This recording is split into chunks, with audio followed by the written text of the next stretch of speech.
The palace corridors were silent, too silent, when Prince George was led into the private study. What he heard behind those closed doors didn't just break his heart, it changed the course of his destiny. The summons had come unexpectedly, breaking the gentle rhythm of his morning lessons. At first, George assumed it might be another lighthearted conversation with his grandfather. Perhaps one of those moments when Charles would share old stories about the crown jewels or the gardens at Balmoral. But the faces of the aides who escorted him told a different story. Their smiles were polite, but their eyes betrayed a heaviness they could not mask. Something was coming, something that would demand George listen not as a boy, but as a future king. As he walked, the air seemed to thicken, the ornate halls feeling colder, more imposing. The palace, usually a place of familiar routine, now felt like it was watching him, holding its breath. When the study doors opened, George was met not with warmth, but with a silence that clung to the room like fog. King Charles sat at his desk, the weight of his office evident in the deep lines etched into his face. This was not the affectionate grandfather who teased him at family gatherings. This was the monarch, the head of the House of Windsor, the custodian of 1,000 years of tradition. Charles gestured for George to sit, his tone unusually formal. The boy obeyed, but inside, unease began to coil. Charles spoke slowly, deliberately, his voice low and heavy, as if each word had been measured and weighed before leaving his lips. He told George that there comes a time when every heir must be prepared not just for the glory of the crown, but for its burdens. And some burdens, he said, are too heavy to be shared with the world until the moment is right. George, still young enough to believe in the fairness of life, leaned forward, trying to understand why this conversation felt so final, so unlike anything they had shared before. There was something in Charles's eyes, a guarded sorrow, that hinted this was not a lesson about history or duty, but about survival. He spoke of the role not as an opportunity, but as an inescapable chain.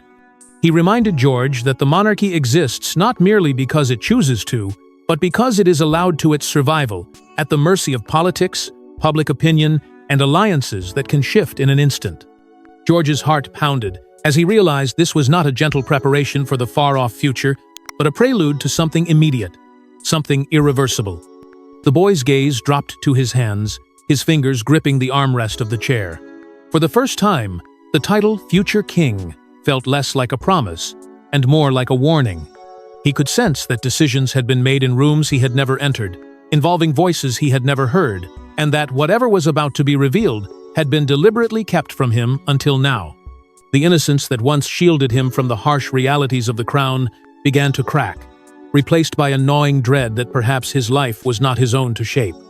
But what George was about to learn wasn't just about duty. It was about a secret so tightly guarded, even William and Catherine had tried to shield him from it.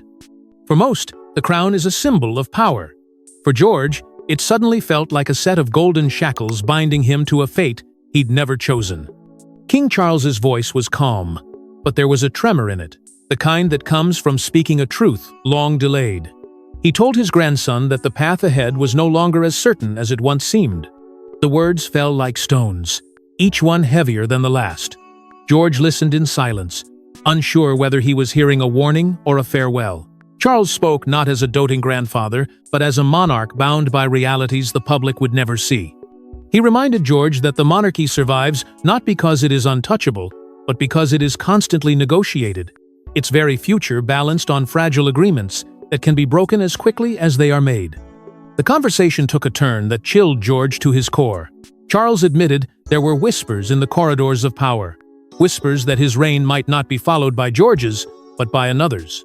It wasn't about bloodline purity, Charles explained, but about what the monarchy represents in a volatile world. There were factions, senior advisors, influential courtiers, and political allies who questioned whether George, still so young, could shoulder the immense responsibility in an era where one wrong step could trigger a constitutional crisis. Some believed it would be safer to bypass him, to install someone seasoned who could weather storms that the public didn't even know were gathering.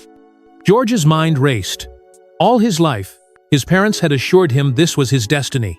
Every lesson, every carefully managed appearance, every whispered reminder about the weight of his surname, it had all pointed to one future. And now, in the space of a single conversation, that certainty was dissolving. Charles went on to reveal that these doubts were not new. They were rooted in agreements, forged years before George's birth, quiet understandings between powerful figures who believed they were safeguarding the monarchy's longevity. George felt a deep, unfamiliar ache in his chest, not just fear, but betrayal. The crown, he now realized, was not a gift passed down from one generation to the next in an unbroken chain. It was a contested prize, subject to the ambitions and calculations of those who claimed to protect it. His heart pounded as the enormity of it sank in. This wasn't simply about being a king or not being a king, it was about survival. In the ruthless game of royal power, survival wasn't guaranteed by birthright alone. It depended on loyalty, perception, and the approval of unseen forces that could make or unmake a monarch with a single decision. George, still barely on the cusp of adolescence, was suddenly staring into the machinery of the institution that had defined his life, realizing he might be nothing more than a replaceable part in it. But Charles wasn't the only one holding pieces of this puzzle, because in another wing of the palace, Catherine was preparing to reveal a truth of her own. While George grappled with the shock of his future, Catherine had been fighting in the shadows, waging a quiet war against forces, determined to rewrite the royal bloodline's fate. For weeks, she had moved with calculated precision, meeting only with those she trusted completely. These gatherings, often disguised as routine discussions, carried the weight of an unspoken mission: to safeguard her son's destiny. She understood that the palace was never short on whispers, and the most dangerous voices were not the ones heard in public, but those exchanged behind gilded doors by people who smiled to her face while plotting behind her back. Among the senior courtiers, there were those whose loyalties leaned unmistakably toward Camilla's side of the family. People who saw an opportunity to reshape the monarchy's line of succession under the guise of modernizing it. Catherine had learned to read the subtle signs: documents delayed, briefings edited, and invitations quietly redirected. It was never blatant, never traceable to a single hand. But she knew the strategy undermined George's place slowly, so that when the time came, the public would accept his absence from the throne as inevitable rather than shocking. Her instincts told her this was no random shift in palace politics. It was deliberate. Every rumor, every unexplained move, pointed to a coordinated effort to prepare for a future where George was not king. To counter this, Catherine relied on one of the few allies she knew would never betray her: Princess Anne. Through discreet, coded messages, seemingly harmless notes, or casual remarks slipped into family conversations, they shared updates on movements within the palace, warning each other of shifts in alliances. Anne's blunt honesty was both a shield and a weapon. She had no patience for power games, and she believed in defending the rightful heir, no matter the personal cost. It was during one such exchange that Anne mentioned something that set Catherine's heart racing: the existence of an old, private letter from Queen Elizabeth herself. According to Anne, this letter was not part of the official archives but a personal testament, written in the final years of her reign. It was said to contain her true succession wish, a vision for the monarchy's future that might not align with the machinations of the current court. If such a document existed, it could be the key to stopping any attempt to bypass George. The more Catherine considered it, the more she understood the urgency of acting now. Every day that passed gave her opponents more time to strengthen their case, to erode public trust in George's readiness. She could not allow them to gain that ground. Protecting her son was no longer just a matter of guiding him into the role; she had to defend it from being taken away entirely. And in the quiet resolve of her heart, she knew she would fight with every breath to make sure the crown stayed where it belonged. But before Catherine could act, George himself would stumble upon something that would tear open every reassurance she had ever given him. It was just an afternoon in his father's office, until George's curious eyes landed on an envelope marked with the late Queen's seal and his own name. He had been left alone for only a few minutes. William called away to deal with an urgent call, the air in the study still carrying the faint scent of ink and old paper. At first, George wandered idly, running his fingers over the edges of the desk, tracing the outlines of books and frames. But then, his gaze fell upon the object that would change everything. A cream envelope, thick and deliberate, its wax seal bearing the unmistakable crest of Queen Elizabeth II. The sight sent a rush of warmth and dread through him. His name, written in her elegant hand, was not just a message. It was an invitation into a world he had never been fully allowed to see. His heart thudded as he reached for it. The seal cracked with a sound that seemed far too loud in the quiet room.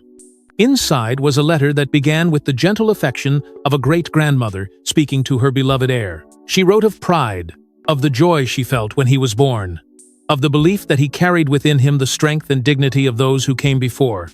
But woven into these tender words was something far more troubling, a warning. "They will try to take this from you," she wrote, the sentence underlined, as though the pen itself had pressed harder in urgency. "They will say it is for the good of the monarchy. They will tell you it spares you pain. Do not believe them." George read the words again, the warmth in his chest quickly replaced by a creeping unease. The letter spoke of forces within the institution, people who would work quietly, even kindly to his face, to ensure the crown passed elsewhere. It was written with a precision that suggested this was no vague fear, but a reality she had foreseen, perhaps even witnessed in her own time. There was a passing mention of conversations already had and contingencies drawn up, though no names were given. The implication was clear before he was even old enough to understand his destiny. There had already been discussions about removing him from it. His fingers tightened around the paper. Just hours earlier, he had tried to accept the uneasy truths King Charles had shared, convincing himself that uncertainty didn't mean inevitability. But here, in the looping, unmistakable handwriting of the Queen, was confirmation that the threat was real. And more than that, it was personal. She wasn't warning a future heir. She was warning him. The pride he had once felt when imagining the day the crown would rest on his head was now shadowed by the knowledge that there were people he might already know working to make sure that day never came. The letter ended with a plea. "Hold fast to your place, and to those who would fight for it alongside you. The future is not theirs to take, it is yours to claim." Those final words should have comforted him. Instead, they left him with the crushing awareness that this was no longer a childhood. He was living, it was a battle. But the words of his great-grandmother were only the beginning, because the real blow would come from someone much closer. When William finally sat his son down, the weight in his voice was heavier than any crown. For hours after finding the letter, George had been quieter than usual, his mind turning over every word, every warning. William could see the change in him, the way his usual openness had been replaced with a guardedness far beyond his years. And so, in a moment he had been dreading since his son's birth, William decided the time for half-truths was over. He began carefully, speaking as both a father and a future king, trying to balance honesty with the instinct to protect. Yet, no matter how he softened his tone, the truth was a blade, and he knew it would cut. He confessed that the whispers George had heard from his grandfather, and the warnings in the Queen's letter, were not unfounded. There had indeed been talk, serious, deliberate talk, of skipping George's generation entirely. The conversations had begun quietly, he explained, in meetings where his own voice was often drowned out by the so-called guardians of the monarchy's future. They claimed their intentions were noble, that they sought stability, that the world was changing too quickly to risk a young and untested monarch. But beneath the polished reasoning, William recognized the politics for what they were, a struggle for power that had little to do with his son's readiness, and everything to do with who could control the crown. William's eyes darkened as he admitted the reasoning they used against George. Public opinion, they said, was volatile. One scandal, one misstep, and the monarchy could face another crisis like the one that consumed his mother. They spoke of avoiding another Diana, as if her legacy was a cautionary tale rather than a source of strength and compassion. To William, the insinuation was a deep insult, not only to his mother's memory, but to his son's character. And yet, even as he fought to defend George in those private rooms, the resistance he met was relentless. George listened in stunned silence, the tension in his shoulders growing with each word. His voice trembled when he finally spoke, asking the question that broke William's heart in a way nothing else could. Then why was I born to be king? It was a question without an easy answer, one that struck at the core of the life they had both been raised in. William had no words that could erase the hurt. He could only tell his son that being born to a destiny does not make it simple, and that the crown, for all its weight and glory, had always come at a cost. But beneath his reassurances was an unspoken fear that this revelation might forever alter the bond between them. For if George now saw his role as a burden shaped by others, rather than a calling of his own, how could he ever truly trust those who had kept this truth from him? And just when father and son thought they had faced the worst, the palace walls themselves seemed to whisper of a coming storm.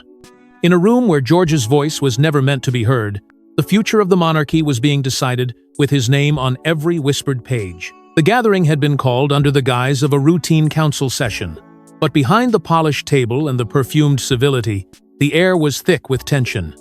Senior royals sat alongside political advisors, each representing not just their titles, but their own deeply vested interests in what would come after Charles. It was not a discussion about tradition. It was a battle for control over the crown's next chapter.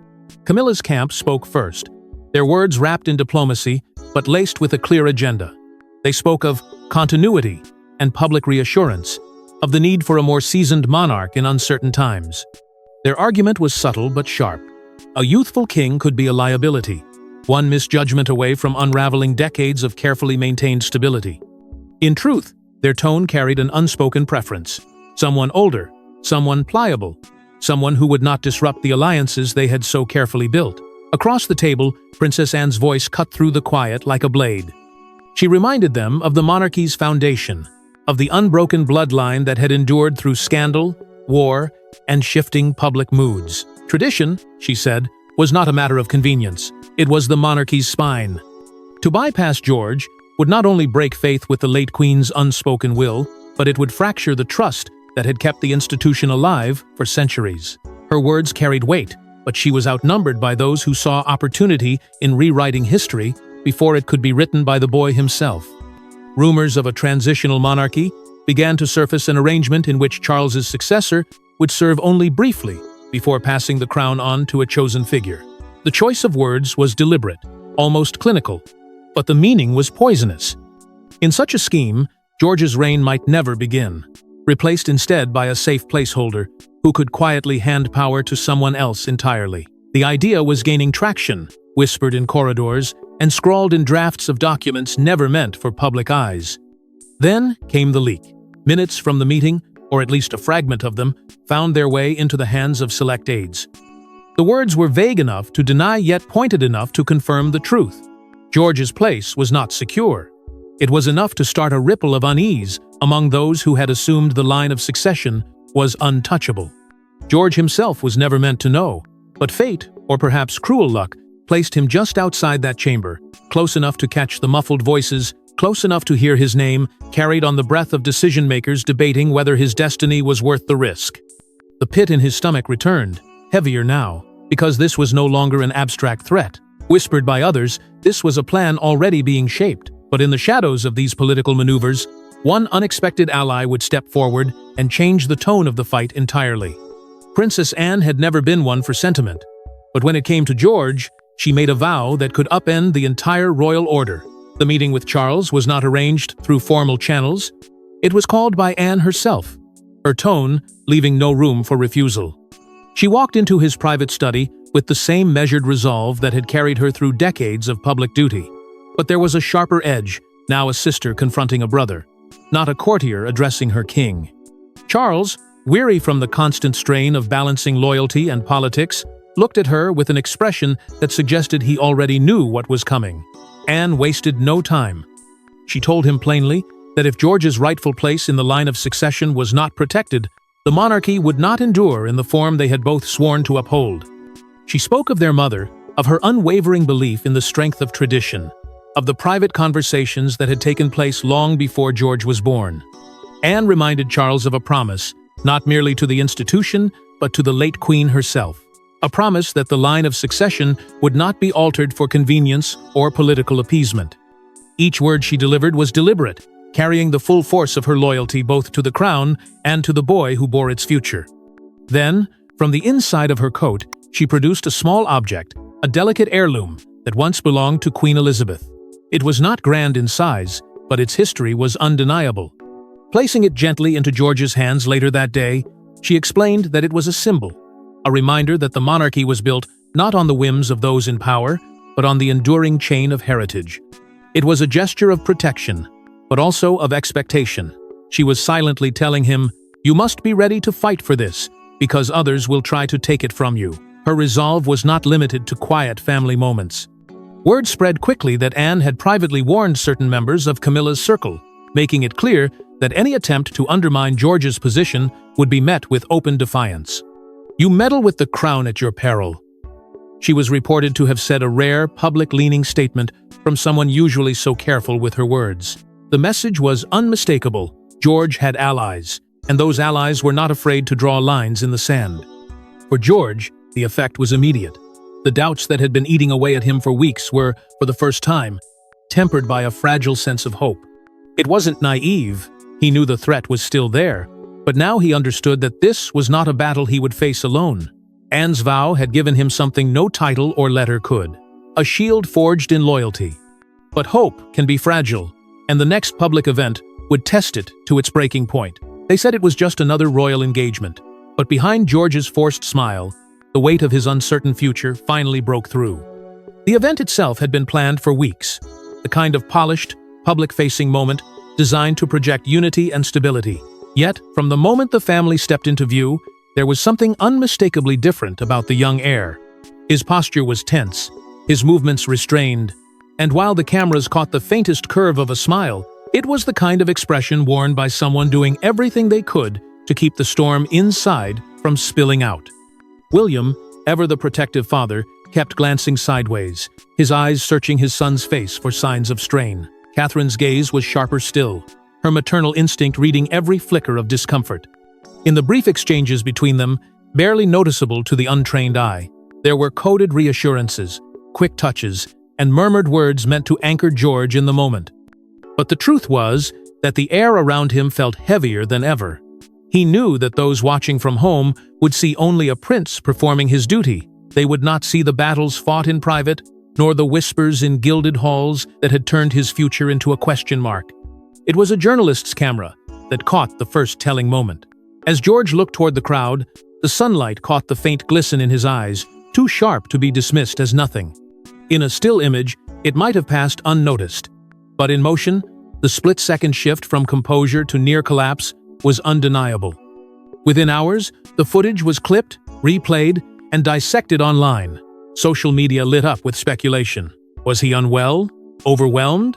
Had something happened behind the scenes? Every theory was more dramatic than the last, and yet none came close to the truth. The palace's communications team moved quickly, issuing a carefully worded statement that did little more than confirm his attendance at the event and praise his admirable dedication to duty. The avoidance of any direct explanation only fueled further speculation. Meanwhile, those closest to George knew that what had broken through in that moment was not physical weakness. It was the sheer emotional strain of carrying a destiny that was no longer guaranteed. Catherine, sensing the swell of public curiosity, made a rare choice that defied protocol. As the event drew to a close, she reached for her son's hand and held it firmly as they walked together toward the waiting car. It was a simple gesture, but one the cameras did not miss. In that instant, it became a silent declaration to the world. Whatever came next, this was a mother who stood firmly by her child's side. The image spread almost as quickly as the speculation, becoming the counterpoint to the whispers of doubt. And yet, even as the world speculated, the final, decisive move was already unfolding behind the palace gates. In a single stroke of the pen, the battle over George's future reached its breaking point, and the boy who had been born to be king now knew where he stood. The summons had gone out to only a select few: Catherine, William, Anne, and George himself. The location was not the grand public halls where royal matters are ceremonially addressed, but a private chamber known only to those within the family's inner circle. Charles sat at the head of the table, the weight of recent months etched deeply into his features. Before him lay a single sealed document, its crimson wax unbroken, the royal crest pressed firmly into its center. No one spoke as he picked it up, holding it for a moment as though it might burn his hand. When he broke the seal, the air seemed to shift. The words inside would either restore the rightful order or confirm the fears that had shadowed George for weeks. Charles read aloud, his voice steady but low. The declaration was brief, formal, and irreversible. George would remain in the line of succession, his future as king intact, at least for now. For Catherine, the relief was visible in the way her shoulders loosened, the tension of weeks melting in an instant. William's jaw remained tight, his expression more guarded, knowing that this written assurance was not a shield against the political tides that could turn again without warning. Anne's reaction was sharper, a nod of satisfaction, as if to say that promises made to their mother had been honored. even if only temporarily. George listened with a composure that belied his age. He did not smile, nor did he allow the tears welling in his eyes to fall. This was not the victory of a child receiving what he wanted. It was the solemn recognition that his life had been decided once again by the will of others. He was still the future king, but the fragility of that title had been laid bare. When the reading was done, Charles looked at him directly.